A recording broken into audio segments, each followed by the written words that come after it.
And we are back. You are chatting with John P. Today we are going to be talking about just what exactly a luxury watch is. That's right. I know it's a difficult topic and some might be triggered, but I'll try to avoid the triggers because it's something we should talk about and I've been asked so many times. But first, do not forget to like and subscribe. It really does help me creating videos like this and others for you. And don't forget to check out delraywatch.com where we just got this very cool Zenith El Primero Defy skeleton chronograph in. I love this thing. It's a little bit too big for me, but it's probably the right size for someone out there, and they've really come a long way with what Zenith is doing today in these watches. So let's do this topic. Oh, Instagram the real John P. Had to put the plug in there. So luxury watches, right? Luxury, everything's luxury these days. It seems like luxury has become a bit of a marketing ploy. You know, what is a luxury watch though, right? It can be extremely hard to define, but I'm going to try here. And also at the end, I'm going to talk about kind of, in my opinion, what I think we should do to kind of make it a little more easy and palatable when talking about luxury watches. So first, we have to talk about what the word luxury means. It can mean so many different things to so many different people, especially kind of where you are in terms of income, parts of the world, and so many other factors. But according to Merriam-Webster, the good old dictionary, luxury is something added to pleasure or comfort, but not absolutely necessary, right? So to put this into perspective of a watch, you know, something that is not necessary for timekeeping, but might add some comfort or pleasure. Interesting, right? Now, thinking about this, I want to roll into some basic economic theory here, some words that we can talk about just to kind of make the rest of the conversation at the end a little bit more palatable. So when we're talking about economics, there's a couple of different types of goods that are recognized in the market. For example, we have a normal good where when income increases, you start doing these things more or start buying these things more proportionally. Something like going to a restaurant, you know, with your family or I guess even by yourself, and let's say you start making a little bit more money, then you start going to the restaurants a little bit more, right? Proportionally. Now you have an inferior good. Now, an inferior good is kind of the opposite, where you make more money, so you start using these things less proportionally. A good example could be public transport here in the United States, especially Miami. You start making a little bit more money, you start using public transport a little bit less. There's some other examples, but I think that's probably a pretty good one. Now, we get into luxury goods, which includes luxury watches, right? A luxury good is where when the income increases, the spending on these increases much more than proportionally, and proportionally in your income, you start spending more of it on these items. So an example would be a sports car or probably even luxury watches, which we still have yet to define. So in the late 1800s, there was a guy named Thorstein Veblen, and he created a lot of economic theory that we use today in relation to luxury goods. He had this whole thing, this whole ideas surrounding, you know, the leisure class, and we won't talk too much about that, but basically, you know, his theory was that luxury goods, you know, were to kind of show social status out there in the world. You know, people would buy luxury goods, not so much for the quality, at least at his time, but more just to convey that they were of a social status and they had the means to do it. And that's kind of interesting, right? So even looking back, you know, today, looking back now in the late 1800s, it's almost kind of the same, at least what I see out in the marketplace. So it's interesting to note that this is not a new concept, but you know, alongside with this whole, you know, leisure class theory that he had, there's also a type of good named after him called a Veblen Good.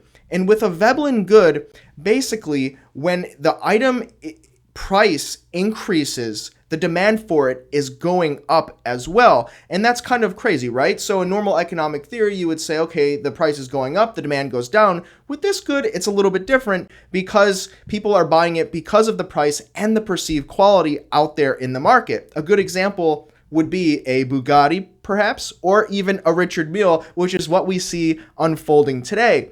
Now, some of you are probably thinking, oh, what about a Rolex Daytona? What about a Rolex Batman? Yeah, kind of, but this is something called the hot hand theory, which I'll throw out there, but basically it means that, the market is saying, wow, the prices of this is going up and more people are buying it, so the prices must continue to go up, so I'm going to hop in as well and buy it because the prices, of course, will go up. And also with that, the perceived quality is going up, but we know that the actual quality of, for example, of a Rolex Daytona is not going up, but the perceived quality is, and that's the hot hand theory. So set that one aside as we talk about really luxury watches and what I think it means. So what do I think a luxury watch is? What do I think it means? Where do we draw the line?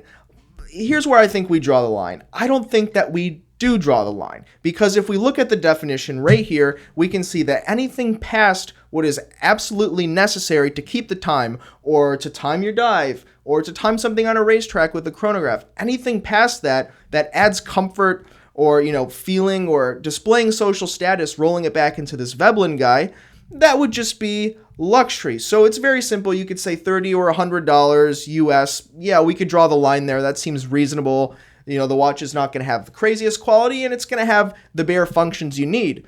But instead of doing that, I think it should be more of a scale, right? So looking back at the theory, even looking at how people treat luxury products, or what are classified as luxury products today, it's almost a certain feeling you get.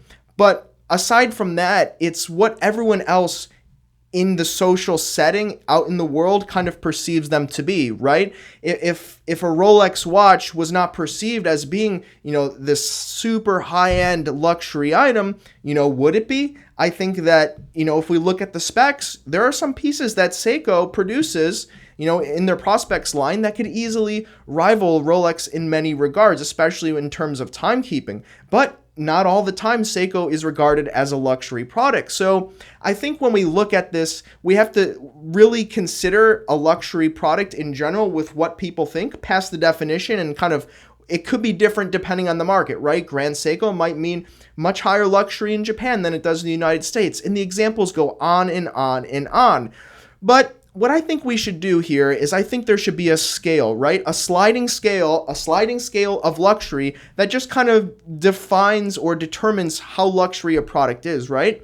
If we go back to the definition and you have that $30 or $100 cutoff, well, anything past that, extra cost added to produce the watch, extra cost or conveyed value to the consumer, you can create a sliding scale of how luxury an item is. And I think that's a lot more fair, right? For example, like an FP Journe or a Kari Voutilainen or some tourbillons, they include a lot of things that are absolutely unnecessary. And in many times, and in most times, all the way on the far end of the spectrum. Many things are produced by hand.